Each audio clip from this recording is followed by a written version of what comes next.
Hello and welcome back to the Hoof Football Podcast. It's a new era for Hoof. I'm in a new house. So Lewis is very upset because he no longer lives with me. Lewis, how are you dealing with those emotions? It's been a few days. Have you stopped crying yet? I had to go home, mate. In truth, I had to go back to Mansfield just to get over it and see the family because it was devastating, to be fair. And then I've come back and got no Wi-Fi or anything. So yeah, it's a great week. Oh, the Wi-Fi's turned off now, is it? Yeah, it wasn't there last night either. Oh, sick, sick, Yeah, sick. so yeah, and yeah, just bills and stuff to sort. So yeah, loving life. Yeah, that's unfortunate, man. That's unfortunate. Well, sucks to be But you. I'm happy you've gone on to bigger and better things, mate. Yeah, cheers, man. I'm in the spare room currently, so it's nice. It's nice. I don't have a football background because I couldn't figure one out, but here we are. Josh, how are you? I'm good, Matt. I'm good. Good to be back after what 6 weeks off, probably. It's been a while. It's been Yeah, a it while has. since you've been on the pod, It has. but not as much as a certain Jedka. Oh yeah, I So don't know where he's gone. he's had about a 4 months absence at this point. Yeah, he's Um, never in country. yeah, he's everywhere, that lad. Charlie, Oh, how are we? You're currently top of our World Cup fantasy league just because you captained Haaland and he overtook me again. Yeah, I know. I'm not gonna lie. Very, very wise choice to captain Haaland, especially when we're against Senegal. Yeah, it's actually probably the only good time I'm doing it fantasy at the moment because usually when it's Premier League, I absolutely suck and many just forget in the second half of the season. But going well so far, so hopefully no injuries or anything go wrong for my team. Well, I do have admin privileges, so I was looking this morning at just removing you, and then I'm top of the league anyway. Oh, wow. So we'll see if we get down towards the last week and I'm not winning. I'm just going to remove anyone else who's above me. Um, I think it's a smart plan. Okay, speaking of teams that have been removed, today we're talking about disappointing teams at the World Cup 2026 because there are some teams on this list that are already out. Mainly Turkey, who I think are probably a good place to start because they have been absolute pony as per on a tournament where they're expected to do well. They've just been dreadful. Josh, do you think there's a reason that this just keeps happening to Turkey? Is it like a player quality thing? Is it a mentality thing? it's definitely not a player quality thing. I think that's like there's a reason that the underdogs every year because of the quality we've got in the team, especially younger players as well. Although it probably is a bit of pressure because they are going to see like a lot of the media outlets making them the underdog. So the problem is when everyone's making you out the underdog, it puts more pressure on you to go perform. If it was like, let's say Denmark a few years ago at the Euros, everyone knew they weren't weren't expected to get far, but because it weren't everyone saying the underdogs, there weren't as much pressure on to go do well. So I feel like a lot of pressure from the media outlets and the fact we've done so poorly in the past when we have been named the underdogs, I feel like that'll be weighing on them a little bit as well. Yeah, because this is a trend for them now, like we alluded to. I mean, they did all right at the last Euros, I'm pretty sure, but it was the Euros before that, and I think the World Cup before that as well. They were Yeah. kind of tipped as a dark horse by a lot of people, and then just completely disappointed. Like you say, I don't think it is a squad quality thing. Like they've got Arda Güler, who's very good. Kenan Yildiz, they've got Çalhanoğlu in there, who's good. Even at the back, you've got Ferdi Kadıoğlu, who's had a great season for Brighton. Like it's a team that you'd expect to be doing better than bottom of a group with the likes of US, Australia, and Paraguay. Like they haven't scored a goal. It's not great. Lewis, Charlie, you got anything to add on Turkey? Really? I think it's quite funny in the basis that they rolled out an entire army of like, was it trucks or something on a bridge to unveil like their World Cup start. And then they also there's the clip of like Arda Güler in the tunnel before Australia saying that like we're better than this team or something. So I think it's a bit ironic that then they do all that, give it all the big guns, and then it's gone completely wrong for them. Like you said, I think it's just they've had 60 shots across their like 2 games, but I just think it's the basis that they've been having a lot of long shots and not really been able to break teams down. Obviously, Australia played more of a counter-attacking style, and who's the team they just played? Paraguay. Yeah, Paraguay. Obviously, Paraguay did similar and basically just sat back. I think both of them games could have, on their day, gone either way. It's just that they didn't have the quality at the end of the day. Maybe a bit unfortunate, but like you said, it's just going into it. I think they gave such they were so loud about it, and then it's kind of backfired on them.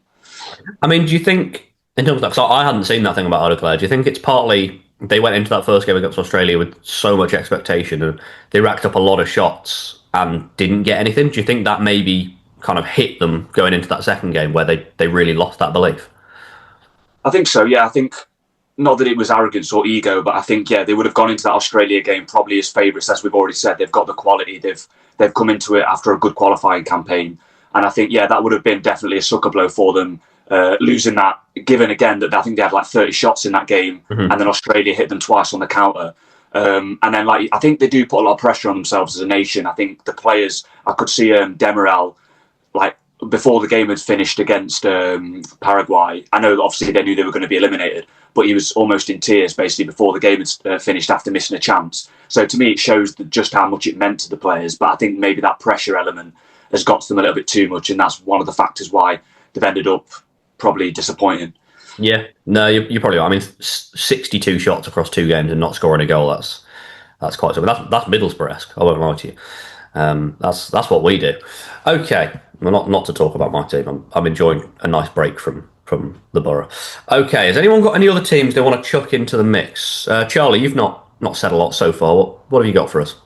I think probably the main one that I would personally go with would be Uruguay, based on the fact how, I mean, Cape Verde did it incredibly well to somehow hold a draw off to Spain, but you would have maybe thought in the next game Uruguay would have been able to take advantage and maybe seek an opportunity in being on the same points as Spain if they did beat them. They drew 2-2. And previous game they did draw to Saudi Arabia, if I'm not mistaken. 1-1, wasn't it? Yeah. So I mean, Lewis made a prediction 2 weeks ago now, saying that it was just going to be a complete meltdown for Uruguay, and of course for Marcelo Bielsa, and it's turning out like that. It's maybe not as what people would expect. I mean, the fact how Cape Verde just have to win, and they're guaranteed a place in the top 2. Or not only is that a great dark horse story for them, but in terms if Uruguay don't get anything against Spain, they're going to be heavily relying on other teams that they're not going to rank above them in the third place leaderboard to go on to the knockout stages. Like if let's say maybe they do lose and it's quite a convincing 2-0 loss, for instance, there is that high possibility that if other teams do prevail or do better than them, finishing third place, there's a chance they could go out in the groups. And I think that would be truly shocking for a team who, I guess, historically are known to at least get into the knockouts of the World Cup. And I think they've just really, I mean, I've not watched a lot of games apart from the Cape Verde one, but they've just performed poorly, in my opinion. I think they should be doing better. Yeah, I mean, realistically, I feel like if Uruguay lose, it leaves them on 2 points, which you'd expect Uruguay do lose to Spain, right? Like, I don't think any of us are going to go the opposite way. If you do, you're stupid. There's 8 teams that go through third place. 4 teams are already on 3 points in that point, and obviously everyone's got another game to play. So you'd be very, very surprised if they sneak through on 2 points, which leaves them in a really precarious position. So I hadn't really considered Uruguay, to be fair. But, I mean, they were poor against Saudi Arabia. Lewis, I know you watched that game in particular. What were your thoughts on that Uruguay team? Yeah, I think that the thing with Uruguay is that I think they're struggling to actually find their identity under Marcelo Bielsa. Like in that game, they started off playing almost like the long ball, and they had 2 strikers up front in Vinas and Nunes. And then I think Nunes was axed at half time, and they tried to switch it and try and find a different route. But I just think they're struggling to maybe get behind the manager's philosophy. We know that Marcelo Bielsa is quite intense as a manager and is almost this tactician. I don't know if the players are fully on board, which is what I mentioned before when I said about this potential meltdown within the Uruguay squad. But I just think it's probably there's a difference at the minute between the players and the manager, and it's not really working on the field. I think, to be fair, in the Saudi Arabia game, they did improve in the second half, and I think that it was just that clinical edge. I don't think they've got that player up front who's very prolific or who's in form coming into the World Cup. You know, Nunes has got axed by Al Hilal. And then I don't know much about Vinas or any of their other strikers, but they're not big names. There's not really that player that you'd say going into it is someone that's going to be a goal scorer. So I think that's another problem for them. Goals is an issue for them. You reckon they can bring Diego Forlan out of cryo freeze? Bring him back? Maybe. See if I can find them. It's a little Star Wars reference for you there. Thought you'd enjoy that, Josh. Any additional teams to add for us, Josh? Because I know there was a certain team you were eyeing up. Yeah, Belgium. I've got to say that we're a bit like the Uruguay of, but if results don't go away, they don't get a result in the final game, they're looking a bit shaky to make it through. But they only scored one goal. And I'm not with the quality they have. I get we're going through a bit of a. But I don't even want to say transition period because we've been saying that for the last couple of years. Obviously, losing people like Hazard and stuff like that. But we've still got quality in that team, which we should be pushing for top of the group in a lot of groups, to be fair. And it's not like even like as we saw with Cape Verde against Spain, where they just put a body on the line, defended really well. It's like it's not been like that. Belgium just can't find the back of the net. Like they're not threatening at all. And when we do, it like ends in a really poor strike or not really threatening the goal. Like when I think it was Lukaku scored, as I say, their only goal. It was later on when they were chucking bodies at it with like a couple of minutes to go. But it's not threat like teams they should be putting 2 or 3 past really.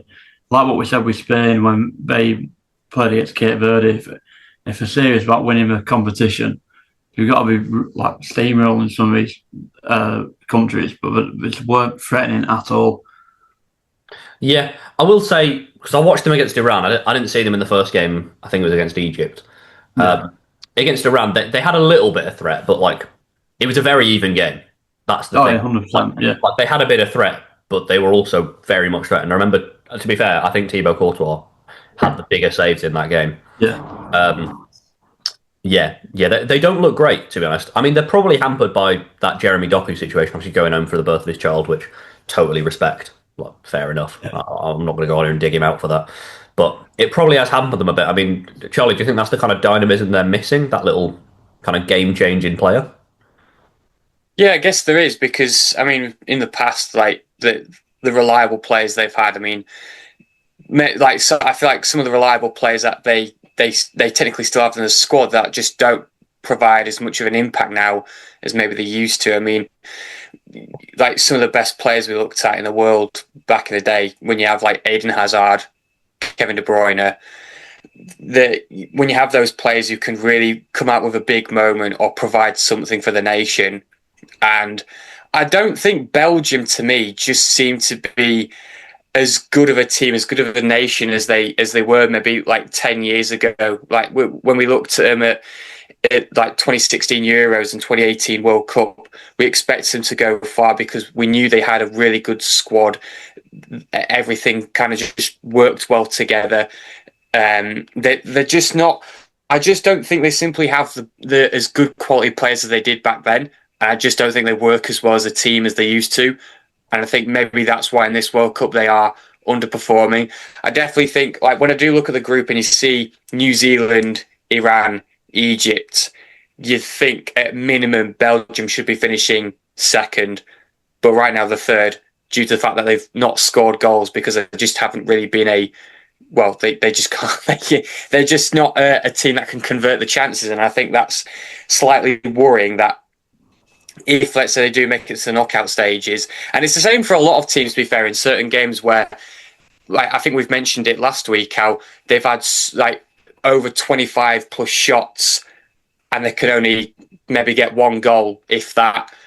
And it's a worrying situation if they do go to the knockouts. And let's say, I'm not sure who they'll play, depending on if they finish first, second, or third. I mean, guaranteed they're going to be playing a tough side for their calibre regardless.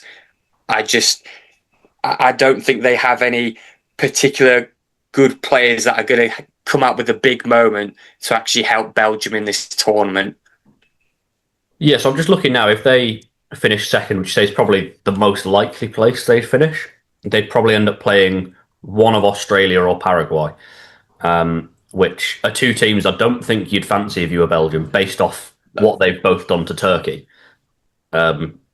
So, yeah, interesting. But you'd think Belgium still get out of the groups here. Like, they've got New Zealand next, Really, they probably need a point to get through. But I don't know.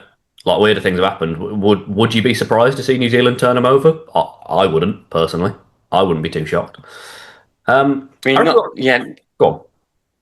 I was just going to say, not particularly the way it's going from at the moment. I wouldn't be surprised, but you'd expect them to redeem themselves, especially against New Zealand, who I think a lot of teams will probably just have easily ruled out in the first place. But I don't know. I just think that the way it's going, that there's going to be a few, like just in this World Cup in general, there's going to be a few kind of bigger sides that probably will fail in this tournament. And I know I mentioned Uruguay as one of them, but I truly think Belgium could be the other one if they don't get something against New Zealand. Yeah, 100%. 100%.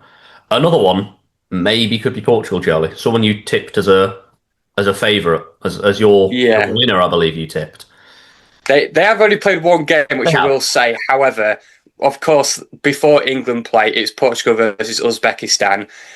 You'd expect Portugal to win. You'd expect them to get something, but I personally don't rule out Uzbekistan because, again, we've seen it. Like Curacao have managed to get something.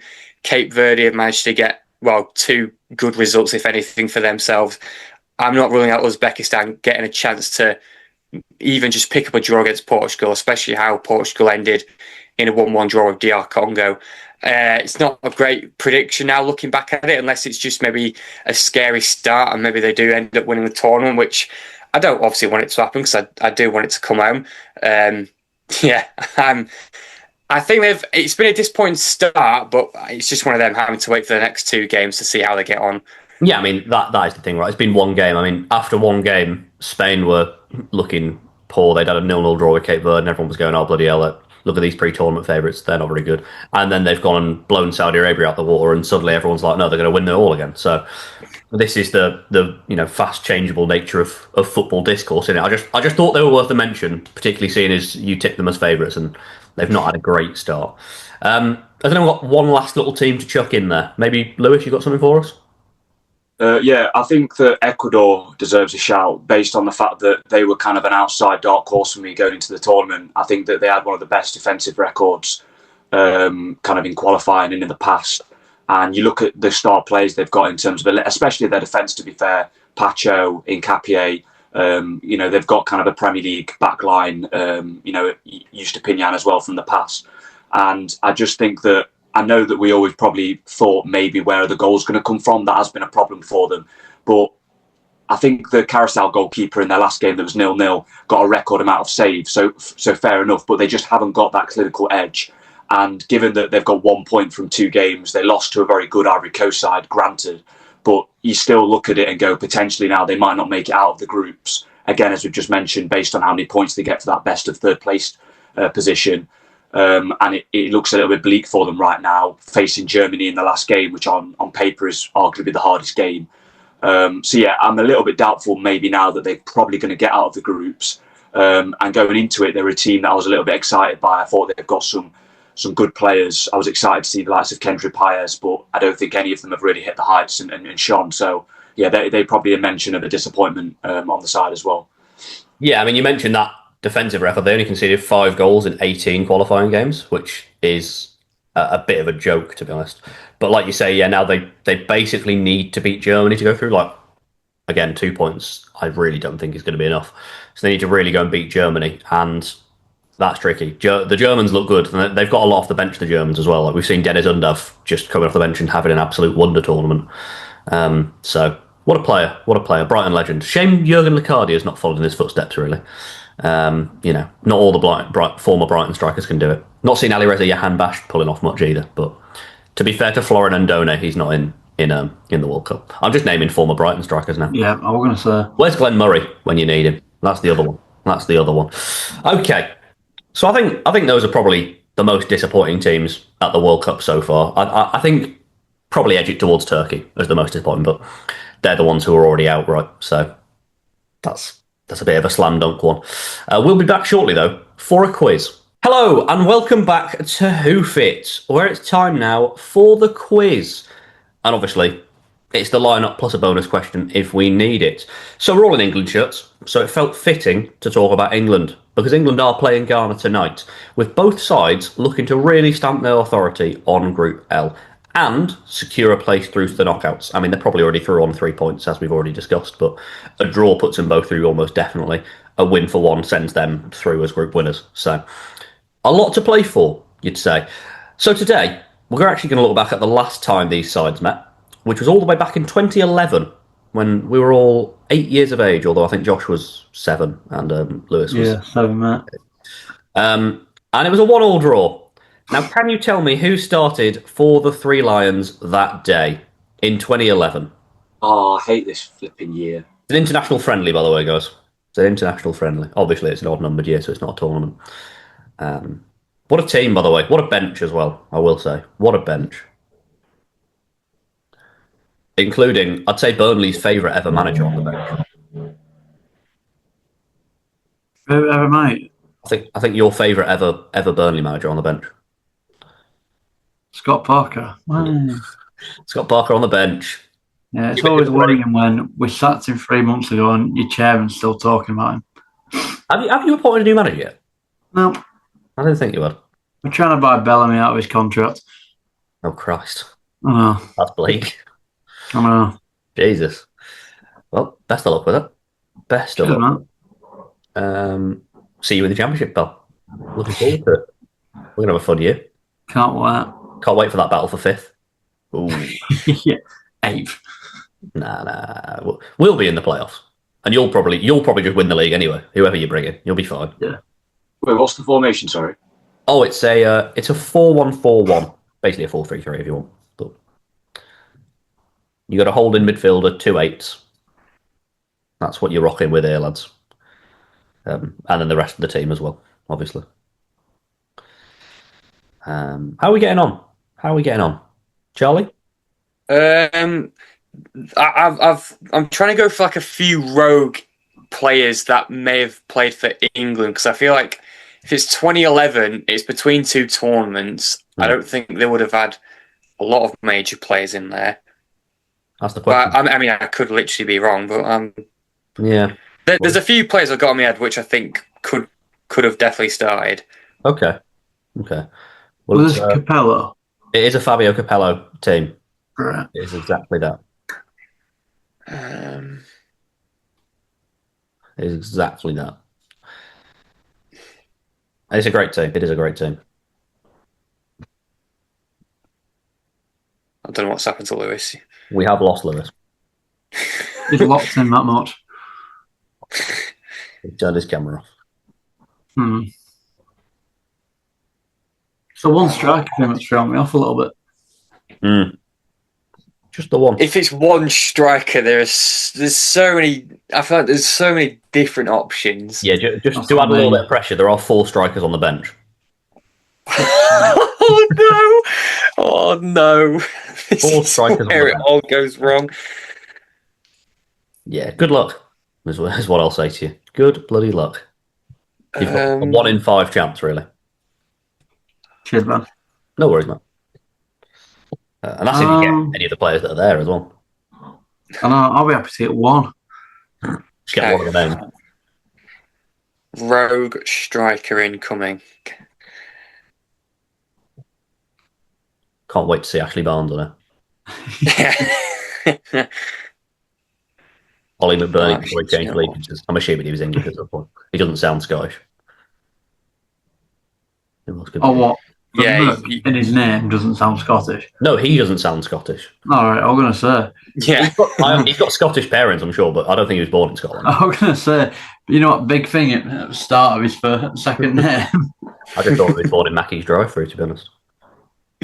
Thought he was Burger, that's all. Who the fuck played? I'm going to push you for time here, lads. I'm going to have to push you for time. I've got a team. I've Okay. got a team. Josh, have you got a team? I've got 10. You got 10? Well, you need It's 11. playable. That's how it works. You need 11, pal. Get us one more. Yeah, fuck it. It's probably completely wrong, but Lewis is vlogging. Yeah, we are. It's all I can do, boys. I'm sorry. Right, have you got a team, Lewis? I feel for whoever is editing this. Me. Lucky buddy. Sorry, I have got a team. Is that what you asked me? Yeah, I did, mate. I did. For the Yeah. for the listeners and viewers at home, Lewis is having some issues technically. But yeah. Basically, my phone said that it was too hot and it shut down. So I think it's because it was in my window. Yeah, I think it's because it was in my window. So now I've just decided to rogue it. Yeah. So my team is. Yep. Where's my list? My team was Kirkland in goal, Glenn Johnson at right back, centre backs of Ferdinand and Terry. Not a great combination there. I don't think they like each other. Left back Ashley Cole. Gareth Barry is like a defensive mid with Lampard and Gerrard, and then I've gone Aaron Lennon, Theo Walcott, and let's do just a Rooney up top. Okay. Who did you put in goal? Sorry, I didn't hear that. Kirkland. Okay. Right. Josh, you can go next, mate. Joe Hart in net. Glenn Johnson right back. Is it Matt Upson? Okay. Matthew Upson. Ferdinand, Cole, Carrick, Gerard Lampard, Aaron Lennon, Walcott, and Rooney. Okay. And Charlie, what do you got for us? Okay, I've got Joe Hart in goal, Glenn Johnson at right back, two centre backs of John Terry and Gary Cahill. Okay. Left back, I've got Leighton Baines. I've got Gareth Barry as a defensive midfielder, Stephen Gerrard and Scott Parker as the 2/8s. I've got Aaron Lennon on the right wing. I've got Ashley Young on the left wing. And up front, I've gone with Darren Bent. Okay. I do want to start this, Charlie, but I did literally say at the start of the segment that Scott Parker was on the bench. Oh, for God's sake, I didn't hear that. But Probably still get more than me. I like it. Okay. I will say there is a clear winner right now. There is a clear winner. But we're going to start by running through the bench. So I did say there were 4 strikers. There's also 2 goalkeepers on the bench, and they are Scott Carson and Rob Green on the bench. Other players on the bench include Jolien Lescott and, you guessed it, Scott Parker, to the surprise of absolutely everyone at home. Matt Jarvis on the bench as well. And the 4 strikers are Danny Welbeck, Jermaine Defoe, Peter Crouch, and Darren Bent. Oh, of which on the bench. Who do we think's won right now? We want to chuck a name. Probably Lewis. Lewis. I thought mine was terrible, but I don't know, maybe. I don't have Okay, a clue anymore. I'll run through the team. It's Joe Hart in goal. So no Kirkland, I'm afraid, Lewis. It is Glenn Johnson at right back. And the left back is Leighton Baines. So good job, Charlie. Pulled that one out. The 2 centre-backs are Phil Jagielka, who no one said. Old Phil Jags made it in there. And Gary Cahill was the other centre-back. Let's get in. It's Gareth Barry as the holding midfielder. And in front of him, you had 2 players, again, none of you said, Jack Wilshere and James Milner as the 2 centre mids there. And on the wings, we've got Stewie Downing off the right. So none of you shouted out a Middlesbrough player. Thanks, guys. None of you shouted him out. You've got Ashley Young off the left. And up top, Andy Carroll, who did score the only goal for England. Andy Carroll up top. Yeah, that's a stinker, that. Which means the scores are, it's Lewis and Josh on 2, and it's Charlie on 6. So well done, Charlie. Well done, Charlie. I hate these teams because there's always so many players to pick from. Give it a rest. Just pick better. Give it a rest. Stop making excuses. Who's Kirkland? What are we doing? Yeah. I meant to say, to be fair, I had Ben Foster written down, but I panicked when I tried to remember what I put. No. Kirkland's like too old. He's like Blackburn kid back in the day. You went so rogue. And I think he's like 2010s, but he's not really. To be fair, it was quite a rogue team. I will give you it. It is quite a rogue England team. But it's great vibes, and I think great fun was had by everyone. So, Yeah. joining me for that quiz, guys. Well done for winning, Charlie.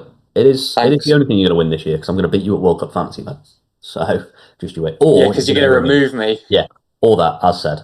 So let that be a warning to you. Well, thank you very much for joining me, lads.